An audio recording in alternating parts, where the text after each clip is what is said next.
أعوذ بالله من الشيطان الرجيم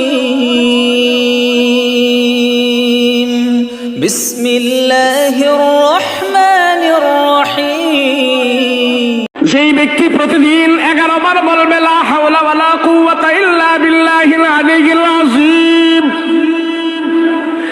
আস্তাগফিরুল্লাহাল্লাযী লা ইলাহা ইল্লা হুয়াল হাইয়ুল কাইয়্যুম ওয়া আতুবু ইলাইহি লা হাওলা ওয়ালা কুওয়াতা ইল্লা বিল্লাহিল আলিয়্যিল আযীম।